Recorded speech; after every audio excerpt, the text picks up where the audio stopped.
Melbourne band Sydonia have just released their new single, Eyes of Sand, and I'm here with Adam and Ant from the band. How's it going, guys? Good, Steve. How's yourself, man? Oh, I can't complain. Now, you guys played Adelaide last night. You've driven across here to Melbourne. How are you feeling? How was the show? Sketchy. No, the show was awesome. Well, the show was a little bit tired, but yeah, it's awesome. all right. But you're going to bring it tonight at the Corner Hotel. Oh shit, yeah. Iconic venue in Melbourne, and you guys have, as I said, just released the new single. What's the reception sort of been from the fans so far from the new song?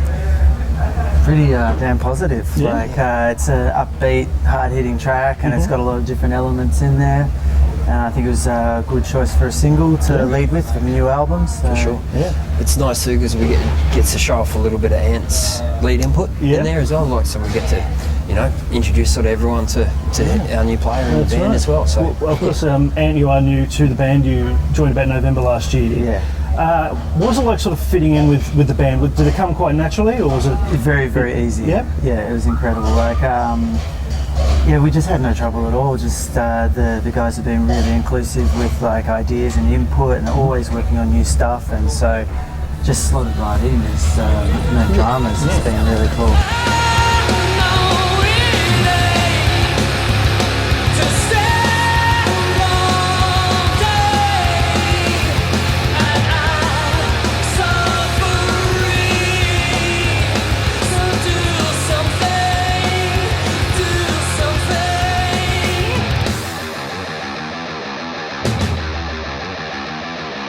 It also seems like a bit of a change in sound as well, because Reality Kicks was a really awesome album and it had a lot of punch to it, but it seems like you're going down a sort of heavier route with the new music. Does that sound about right? Well, it is. Yeah. When everything happened with Sammy leaving and everything, we were already starting to write a few of the tracks for the new album. Dana and I had already made sort of conscious decision to try and write a bit of a heavier album.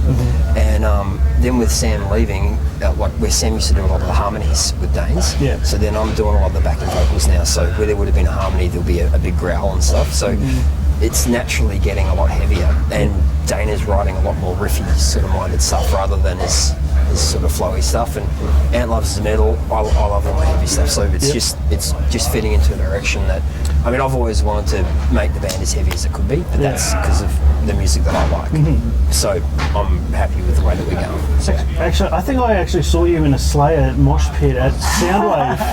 I was like, I called out, but you were too. I would have been just losing it. I love that. Like, even when we were on tour with Slipknot, I restrained myself the whole time because because we were playing and going. But the last night of the show, I was just like, no, I'm in the mic. I was in there, mic. It was the best. That's awesome. So, what was with the conscious decision to go down the heavy path? Was this just a sort of spur of the moment thing, or it's something you really just wanted to go down?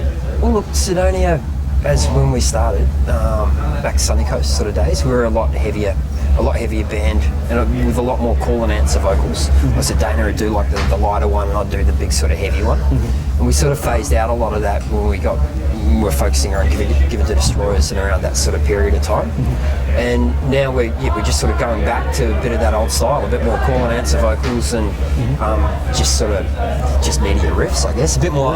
It's got a bit more impetus. It's just sort of smashing along a bit more. So nice. Yeah. Awesome. And so you've got this tour sort of happening at the moment. And then what's sort of the plan? Because you're looking at releasing an album late this year, early next year, and then absolutely sooner rather than later. Yeah, sooner rather than later. Well, we've got a couple more shows coming up. We're playing with Apocalyptica, the 4-piece cello. Amazing. We're stoked to get that here. That's really cool. But we'll finish our tour. Then we're going to be recording the track, finishing off all the songs, getting all that stuff done, and getting the album out. That's the plan. And when we spoke to you last time, when you did Reality Kicks, you bought a lot of recording equipment yourself to sort of have a lot of control over how you did things and when you could do things. Is that the same process with the new album? You use all that equipment and you just sort of focus in around your own schedules? Yeah, absolutely. Well, we have to. We all work, mostly full-time jobs. We've all you've got all your responsibilities and everything going outside your music and that sort of stuff, and so you've got to find that nice balance. But I think sure, because we recorded Eyes of Sand all ourselves. I think the proof's sort of in the sound. And you get that whole sort of control you're finding yourself as well. Yeah. I mean, we'll be doing the drums in the proper studio. Yeah, absolutely. For the album, drums in the proper But studio. the guitars and all that, and the vocals can be confidently done in the home studio. Yeah. Home studio, we can totally do that because we've got the equipment now, Yeah. and we've had the amount of time to keep on recording, and Shawnee's been recording his other band as well and doing their albums, so it's been Just got to punch it out a lot quicker this time. yeah. So that's our intention. We're not. It's not going to be 7, 8 years in between a bloody album. It's going to be out at the end of this year. Yeah, well, there was quite a boost around when Reality Kicks came out, and it was getting played on mainstream radio as well. And have you sort of found after that a build in your fan base, and has it sort of sustained over that time? Man, it's funny. It seems to be you're only sort of as good as your last track. Yeah. I don't know if that seems like a weird thing or not, but it seems like if you've got current music and there's something currently happening, then people talking about there might be a bit of a ball rolling. If you don't utilise every bit of that and try and get everything out of it you can, then it flatlines. Well, momentum is everything. Yeah, of course. That's what I'm trying to say. Right. Fuck yeah. Awesome. Well, guys, going to wrap this up, but best of luck on the tour. You've still got quite a few dates to come. And all the best with the new record later in the year. Thank you. Cheers. Cheers, Steve. Thanks, man.